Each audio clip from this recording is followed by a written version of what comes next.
Hey all, welcome back to my YouTube channel.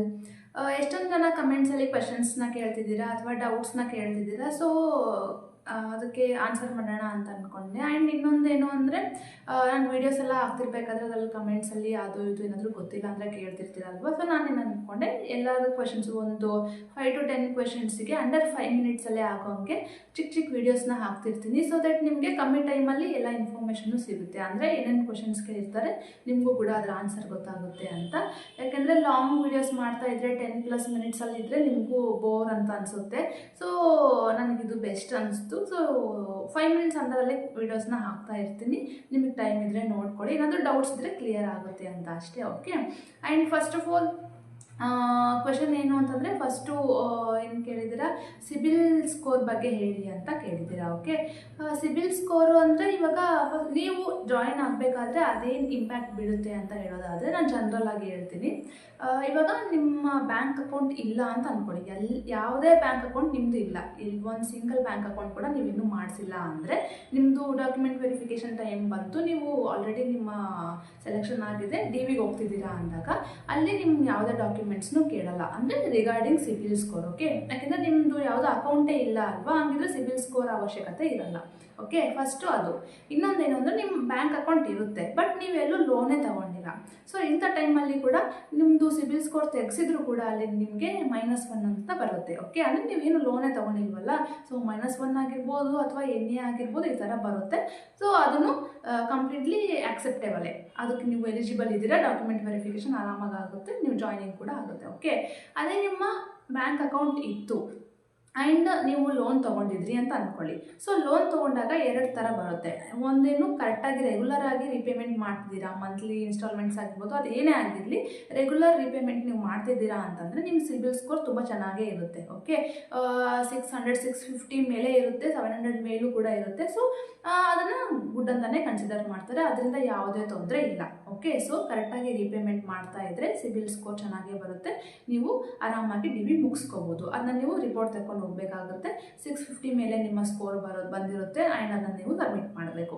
ಅದೇ ಇನ್ನೊಂದು category ಏನಂದರೆ, ನೀವು ಬ್ಯಾಂಕ್ ಅಕೌಂಟ್ ಇತ್ತು ಆ್ಯಂಡ್ ಎಲ್ಲೋ ಲೋನ್ ತೊಗೊಂಡಿದ್ರಿ, ಫಾರ್ ಎಕ್ಸಾಂಪಲ್ ಯಾವುದೋ ಎಜುಕೇಷನಲ್ ಲೋನ್ ಆಗಿರ್ಬೋದು ಅಥವಾ ಬೇರೆ ಯಾವುದೋ ಒಂದು ಲೋನ್ ತೊಗೊಂಡಿದ್ರಿ ಬಟ್ ಅದನ್ನ ರೆಗ್ಯುಲರ್ ಆಗಿ ರಿಪೇಮೆಂಟ್ ಮಾಡಿಲ್ಲ ಅಂತ ಅಂದ್ಕೊಳ್ಳಿ.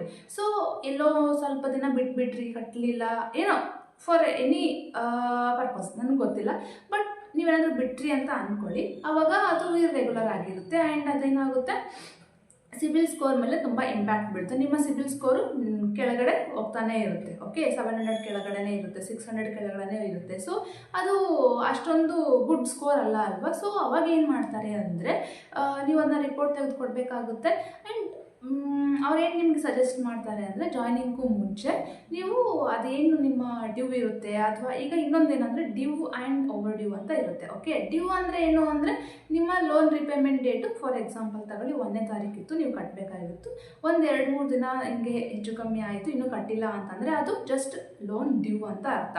ಅದೇ ಓವರ್ ಡ್ಯೂ ಅಂತ ಏನಂತಂದರೆ, ಈಗ ಆ ಲೋನ್ ರಿಪೇಮೆಂಟ್ ಡೇಟ್ ಒಂದಿತ್ತು ಆ್ಯಂಡ್ ನೀವು ಅದನ್ನ ತುಂಬ ದಿನಗಳವರೆಗೂ ಕಟ್ಟಿಲ್ಲ. ಫಾರ್ ಎಕ್ಸಾಂಪಲ್ ಒಂದೊಂದು ಬ್ಯಾಂಕಲ್ಲಿ ಒಂದೊಂದು ಥರ ಇರುತ್ತೆ, 30 ಡೇಸ್ವರೆಗೂ ಇರುತ್ತೆ ಅಥವಾ 30+ ಡೇಸ್ವರೆಗೂ ಇರುತ್ತೆ. ಸೊ ಹಂಗೇನಾದರೂ ನೀವು ಕಟ್ಟಿಲ್ಲ ಆ 30+ ಡೇಸ್ ಮೇಲೂ ಕೂಡ ಅಂತಂದರೆ ಆವಾಗ ಅದು ಓವರ್ ಡ್ಯೂ ಆಗಿ ಕನ್ವರ್ಟ್ ಆಗುತ್ತೆ. ಸೊ ನಿಮ್ಮ ಲೋನ್ ಏನಾದರೂ ಓವರ್ ಡ್ಯೂ ಆಗಿತ್ತು, ನೀವು ಕಟ್ಟೇ ಇರಲಿಲ್ಲ ಅಂದರೆ ನಿಮ್ಮ ಸಿಬಿಲ್ ಸ್ಕೋರ್ ಕಡಿಮೆ ಇರುತ್ತೆ. ನಿಮಗೆ ಅಲ್ಲಿ ಏನು ಸಜೆಸ್ಟ್ ಮಾಡ್ತಾರೆ ಅಂದರೆ, ಡಾಕ್ಯುಮೆಂಟ್ ವೆರಿಫಿಕೇಷನಲ್ಲಿ ಫಸ್ಟು ನಿಮ್ಮ ಓವರ್ ಡ್ಯೂ ಲೋನ್ ಏನಿದೆ ಅದನ್ನ ಸೆಟಲ್ ಮಾಡ್ಕೊಂಡು ಬನ್ನಿ, ಅಂದರೆ ಅದನ್ನ ನೀವು ರಿಪೇಮೆಂಟ್ ಮಾಡಿ ಆಮೇಲೆ ಬನ್ನಿ ಅಂತ ಕರೀತಾರೆ. ಜಾಯ್ನಿಂಗ್ಗೆ ಎಲಿಜಿಬಲ್ ಅಷ್ಟೊಂದು ಇರಲ್ಲ ನೀವು. ಓಕೆ. ಹಂಗಂತ ನಿಮ್ಗೆ ತೆಗೆದಾಕಲ್ಲ, ಬಟ್ ಒನ್ಸ್ ನೀವು ಹೋಗಿ ನಿಮ್ಮ ಏನು ಓವರ್ ಡ್ಯೂ ಲೋನ್ ಇದೆ ಅದನ್ನ ನೀವು ಕರೆಕ್ಟಾಗಿ ಕಟ್ಟಿದರೆ ಸಿಬಿಲ್ ಆಟೋಮೆಟಿಕ್ ಆಗಿ ಅಪ್ಡೇಟ್ ಆಗುತ್ತೆ, ಆವಾಗ ನೀವು ಜಾಯ್ನಿಂಗಿಗೆ ಎಲಿಜಿಬಲ್ ಇರ್ತೀರ. ಓಕೆ. ಇದೊಂದೇ main concept. Okay. CIBIL score ಬಗ್ಗೆ ನಿಮಗೆ ತಿಳಿತು ಅಂತ ಅನ್ಕೋತೀನಿ. ಜನರಲ್ ಆಗಿ ಎಷ್ಟು ಬೇಕು ಅಷ್ಟೇ ಮಾತ್ರ ಹೇಳಿದ್ದೀನಿ, ಅರ್ಥ ಆಗಿದೆ ಅಂತ ಅನ್ಕೋತೀನಿ. ಸೆಕೆಂಡು, ಇನ್ನೊಬ್ರು ಏನು ಕ್ವಶನ್ ಕೇಳಿದ್ರು, ನೀವು ಕ್ಯಾಶಿಯರಾ ಅಥವಾ ಆಫೀಸರಾ ಅಂತ ಕೇಳಿದ್ದಾರೆ. ನಾನು ಬ್ಯಾಂಕಲ್ಲಿ ವಿಡಿಯೋ ಮಾಡಿದಾಗ ಜಸ್ಟ್ ಕ್ಯಾಶಿಯರ್ ಕ್ಯಾಬಿನ್ ಕಾಣುತ್ತಲ್ವ, ಸೊ ಅದಕ್ಕೆ ಕೇಳಿರ್ತಾರೆ. ಹೌದು, ನಾನು RRB POನೇ ಆ್ಯಂಡ್ ನನ್ನ ಸೆಲೆಕ್ಷನ್ RRB POನೂ ಆಗಿತ್ತು, RRB ಕ್ಲರ್ಕು ಆಗಿತ್ತು. ಅಫ್ಕೋರ್ಸ್ RRB POಗೆ ಹೋದೆ ಆ್ಯಂಡ್ ನಾನು ಆಫೀಸರಾಗಿ ಕೆಲಸ ಮಾಡ್ತಿದ್ದೀನಿ. 1.5 ಮಂತ್ ಆಯಿತು ನಾನು ಜಾಯ್ನ್ ಆಗಿ. ಬಟ್ ನಮ್ಮ ಬ್ರ್ಯಾಂಚಲ್ಲಿ ಕ್ಯಾಶಿಯರ್ ಇರಲಾರ್ದೇ ಇರೋ ಕಾರಣ ನಾನು ಕ್ಯಾಶ್ ಮಾಡ್ತಾ ಇದ್ದೀನಿ. ಇದು ಎಷ್ಟೊಂದು ಸಲ ವೀಡಿಯೋಸಲ್ಲಿ ಹೇಳಿದ್ದೀನಿ, ಬಟ್ ನಿಮಗೆ ಕ್ವಶನ್ ಇತ್ತು ಅಂತ ಅದು ಕ್ಲಾರಿಫೈ ಮಾಡ್ತಿದ್ದೀನಿ. ಸೊ ಕ್ಯಾಶಿಯರ್ ಯಾರು ಇಲ್ಲ ಅಂತ ನಾನೇ ಕ್ಯಾಶ್ ಮಾಡ್ತಿರೋದು, ಬಟ್ ನಾನು RRB PO. Okay, and second question ಮುಗೀತು. ಇನ್ನೊಂದು ಕ್ವಶನ್ನು ಡೇ ಎಂಡ್ ಯಾವಾಗ ಆಗುತ್ತೆ ಅಂತ ಕೇಳಿದ್ದೀರಾ. ಆ್ಯಂಡ್ ಸ್ಟಾರ್ಟ್ ಆಗೋದು ಯಾವಾಗ ಆ್ಯಂಡ್ ಡೇ ಎಂಡ್ ಆಗೋದೆಲ್ಲ ಕ್ಲೋಸ್ ಆಗೋದು ಯಾವಾಗ ಬ್ಯಾಂಕು ಅಂತ ಕೇಳಿದ್ದೀರಾ. ಫಸ್ಟ್ ಆಫ್ ಆಲ್ ಸ್ಟಾರ್ಟ್ ಆಗೋದಂದರೆ ಬ್ಯಾಂಕ್ ನಾವು 10 ಗಂಟೆಗೆಲ್ಲ ಲಾಗಿನ್ ಆಗಿಬಿಡಬೇಕು. ಬೆಳಗ್ಗೆ 10 ಗಂಟೆಗೆಲ್ಲ ಸ್ಟಾರ್ಟ್ ಆಗುತ್ತೆ ನಮ್ಮ ಬ್ಯಾಂಕಿಂಗ್ ಡೇ. ಓಕೆ, ಸೊ 10 ಗಂಟೆಯಿಂದ ಸಾಯಂಕಾಲ 5 ಗಂಟೆವರೆಗೂ ಇದು ಬ್ಯಾಂಕ್ದು ಅಫಿಷಿಯಲ್ ಟೈಮು. 10 to 5 ಅಂತಲೇ ಹೇಳ್ಬೋದು. 10 ಒಳಗೆ ನಾವು ಲಾಗಿನ್ ಆಗಬೇಕು. ಆಮೇಲೆ 5 ಲಂಚ್ ಟೈಮ್ ಅಂತ ಬಂತು ಅಂದರೆ 2 ಗಂಟೆಯಿಂದ 2:30ವರೆಗೂ ನಮ್ಗೆ ಟೈಮ್ ಕೊಟ್ಟಿರ್ತಾರೆ. ಹಾಫ್ ಆನ್ ಅವರ್ ನಮಗೆ ಊಟದ ಟೈಮ್ ಇರುತ್ತೆ. ಮತ್ತು 2:30ಯಿಂದ ಕೆಲಸ ಸ್ಟಾರ್ಟ್ ಆಗುತ್ತೆ. ಆ್ಯಂಡ್ 5 ಗಂಟೆನೇ ಅಂತ ಯಾಕೆ ಹೇಳ್ತಿದ್ದೀನಿ ಅಂದರೆ ಅದು ಅಫಿಷಿಯಲ್ ಟೈಮ್, ಬಟ್ ನಿಮ್ಮ ಏನಾದರೂ ಕೆಲಸ ಪೆಂಡಿಂಗ್ ಇತ್ತು ಅಂದರೆ ಅದು ಜಾಸ್ತಿನೂ ಹಾಕ್ಕೊಂಡು ಹೋಗ್ಬೋದು. ಅಂದರೆ 6 ಆಗ್ಬೋದು, 7 ಆಗ್ಬೋದು. ಬಟ್ ನೀವೇನು ಪೆಂಡಿಂಗ್ ವರ್ಕ್ ಇಟ್ಕೊಂಡಿಲ್ಲ, ಕರೆಕ್ಟಾಗಿ ಎಲ್ಲ ಕೆಲಸ ಮಾಡ್ತಾ ಇದ್ದೀರಿ ಅಂತಂದರೆ ಡೇ ಎಂಡ್ ಬೇಗನೆ ಆಗುತ್ತೆ. 5 ಗಂಟೆಗೆ ನೀವು ಆರಾಮಾಗಿ ಹೋಗ್ಬೋದು. ಬಟ್ 10 to 5 ನೀವು ಬ್ಯಾಂಕಲ್ಲಿ ಇರಲೇಬೇಕು. 5ಗಿನ ಮುಂಚೆ ಹೋಗಂಗಿಲ್ಲ. ಓಕೆ, ಸೊ 5ವರೆಗೂ ಇರಲೇಬೇಕು. 5 ಡೇ ಎಂಡ್ ಆದರೆ ಆರಾಮಾಗಿ ಹೋಗ್ಬೋದು. ಇಲ್ಲ ಪೆಂಡಿಂಗ್ ವರ್ಕ್ ಇತ್ತು ಅಂದರೆ ಬೇಗ ಡೇ ಎಂಡ್ ಕೊಡಲ್ಲ, ಸ್ವಲ್ಪ ಟೈಮ್ ಲೇಟ್ ಆಗುತ್ತೆ. ಅದೆಲ್ಲ ಮುಗಿಸ್ಕೊಂಡು ಡೇ ಎಂಡ್ ಮಾಡಿ ಹೋಗ್ಬೋದು. It varies. ಓಕೆ, ಸೊ ಇದು ನಿಮಗೆ ಕ್ಲಾರಿಫೈ ಆಯಿತು ಅಂತ ಅನ್ಕೋತೀನಿ. ಆ್ಯಂಡ್ ಇನ್ನೊಂದೇನು ಅಂದರೆ ಸಿಬಿಲ್ ಸ್ಕೋರ್ ಬಗ್ಗೆ ನಾವು ಹೆಂಗೆ ಚೆಕ್ ಮಾಡ್ಕೊಳೋದು? ಬ್ಯಾಂಕಿಗೆ ಹೋಗಿ ಚೆಕ್ ಮಾಡ್ಕೋಬೇಕಾ ಅಥವಾ ಕುಂತಲೇ ಮನೇಲೇ ಚೆಕ್ ಮಾಡ್ಕೋಬೋದಾ ಅಂದರೆ ಎಷ್ಟೊಂದು ಜನ ಗೊತ್ತಿರೋದು ಚೆಕ್ ಮಾಡೋದು, ಬಟ್ ಯಾರಿಗೆ ಗೊತ್ತಿಲ್ಲ ಅವ್ರಿಗೆ ಹೇಳ್ತಿದ್ದೀನಿ. ಎಷ್ಟೊಂದು ಟೈಪ್ಸ್ ಇದ್ದಾವೆ. ನಿಮ್ಮ ಮೊಬೈಲಲ್ಲಿ ನೀವು ಆರಾಮಾಗಿ ಚೆಕ್ ಮಾಡ್ಕೋಬೋದು. 5 ಟೈಪ್ಸ್ ನಾನು ಹೇಳ್ತೀನಿ. ನನಗೂ ಅಷ್ಟೊಂದು ಗೊತ್ತಿರಲಿಲ್ಲ, ನಾನು ವೀಡಿಯೋಸ್ ಎಲ್ಲ ನೋಡಿದ್ರೆ ನನಗೆ ಗೊತ್ತಾಯಿತು. ಸೊ ನಿಮಗೂ ಹೆಲ್ಪ್ಫುಲ್ ಆಗುತ್ತೆ ಅಂತ ಅನ್ಕೊತಿದ್ದೀನಿ. ಫಸ್ಟು ನೀವು ಗೂಗಲ್ ಪೇಯಲ್ಲಿ ಆರಾಮಾಗಿ ನಿಮ್ಮ ಸಿಬಿಲ್ ಸ್ಕೋರ್ನ ಚೆಕ್ ಮಾಡ್ಕೋಬೋದು. ಆ್ಯಂಡ್ ಸೆಕೆಂಡ್ ಬಂದು ಪೇಟಿಎಮ್ಮಲ್ಲೂ ಕೂಡ ನೀವು ಚೆಕ್ ಮಾಡ್ಕೋಬೋದು. ಆ್ಯಂಡ್ ಥರ್ಡ್ ಬಂದು ಅಮೆಝಾನ್ ಪೇಯಲ್ಲಿ ನಿಮ್ದೇನಾದರೂ ಅಕೌಂಟ್ ಇತ್ತು ಅಂದರೆ ಅಲ್ಲೂ ಕೂಡ ನೀವು ಚೆಕ್ ಮಾಡ್ಕೋಬೋದು. ಅಲ್ಲಿ ಆಪ್ಷನ್ಸ್ ಇರುತ್ತೆ. ಓಕೆ, ಆ್ಯಂಡ್ ಇನ್ನೊಂದು ಅಂದರೆ ಫ್ರೀ ಚಾರ್ಜ್ ಅಂತ ಒಂದು ಆನ್ಲೈನ್ ಅಪ್ಲಿಕೇಶನ್ ಇದೆ. ಪ್ಲೇಸ್ಟೋರಲ್ಲಿ ನೀವು ಡೌನ್ಲೋಡ್ ಮಾಡ್ಕೋಬೋದು, ಇನ್ಸ್ಟಾಲ್ ಮಾಡ್ಕೋಬೋದು. ಅದರಲ್ಲಿ ಕೂಡ ಆರಾಮಾಗಿ ನೀವು ಫ್ರೀಯಾಗಿ ಸಿಬಿಲ್ ಸ್ಕೋರ್ನ ಚೆಕ್ ಮಾಡ್ಕೋಬೋದು. ಇನ್ನೊಂದಂದರೆ ಒನ್ ಸ್ಕೋರ್ ಅಂತ ಆ್ಯಪ್ ಇದೆ, ಅದರಲ್ಲೂ ಕೂಡ ನೀವು ಫ್ರೀಯಾಗಿ ಚೆಕ್ ಮಾಡ್ಕೋಬೋದು ಸಿಬಿಲ್ ಸ್ಕೋರ್. ಈ 5 ಟೈಪ್ಸಲ್ಲಿ ನೀವು ಯಾವುದಾದ್ರೂ ಒಂದರಲ್ಲಿ ಕೂಡ ನೀವು ಫ್ರೀಯಾಗಿ ನೀವು ಸಿಬಿಲ್ ಸ್ಕೋರ್ನ ಚೆಕ್ ಮಾಡ್ಕೋಬೋದು. ಓಕೆ, ನನಗೂ ಇಷ್ಟೊಂದು ಇದೆ ಅಂತ ಗೊತ್ತಿರಲಿಲ್ಲ, ಬಟ್ ನಿಮ್ಗೇನು ಇಲ್ಲಿವರೆಗೂ ನೀವು ಚೆಕ್ ಮಾಡ್ಕೊಂಡಿರಲಿಲ್ಲ ಅಂದರೆ ಬ್ಯಾಂಕ್ಗಳಿಗೆ ಹೋಗಿ ತೊಗೋಬೇಕಂತ ಏನು ಅವಶ್ಯಕತೆ ಇಲ್ಲ, ಕೂತ್ಕೊಂಡಲ್ಲೇ ನೀವು ಚೆಕ್ ಮಾಡ್ಕೋಬೋದು.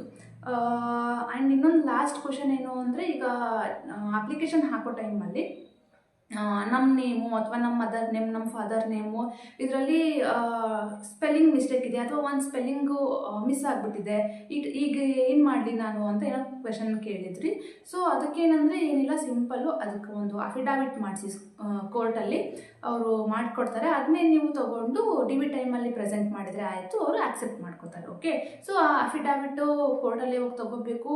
ಆಮೇಲೆ ಅದಕ್ಕೆ ಸೀಲು ಸೈನ್ ಇರಲೇಬೇಕು. ಓಕೆ, ಅದನ್ನ ಮಾತ್ರ ಮರಿಬೇಡಿ.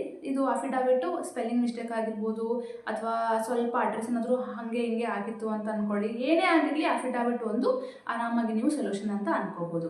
ಓಕೆ, ಇದೊಂದಾಯಿತು. ಇನ್ನೊಬ್ಬರು ಸರ್ಟಿಫಿಕೇಟ್ ಅಂದರೆ ಈಗ ಪಾಸಿಂಗ್ ಅಂತ ಬಂದಾಗ ಇಯರ್ನ ನಾನು ಯಾವುದನ್ನ ಮೆನ್ಷನ್ ಮಾಡಲಿ ಅಂದರೆ ಡೇಟ್ ಆಗಿರ್ಬೋದು, ಮಂತ್ ಆಗಿರ್ಬೋದು, ಇಯರ್ ಆಗಿರ್ಬೋದು, ಯಾವ ಡೇಟ್ನ ನಾನು ಕನ್ಸಿಡರ್ ಮಾಡ್ಕೋಬೇಕು ಅಪ್ಲೈ ಮಾಡೋ ಟೈಮಲ್ಲಿ ಅಂತ ಕೇಳಿದ್ರಿ.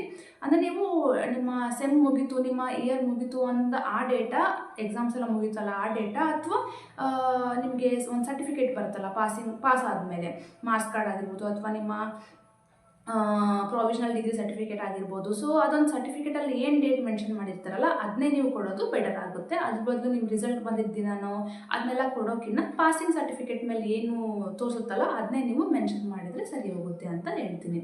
ಸೊ ಇದಾಗಿತ್ತು ಇವತ್ತಿನ ಕ್ವೆಶನ್ಸ್ಗೆ ಆನ್ಸರ್ ಮಾಡಿದ್ದೀನಿ. ನಿಮ್ಗೆ ಹೆಲ್ಪ್ಫುಲ್ ಆಯಿತು ಅಂತ ಅನ್ಕೋತೀನಿ.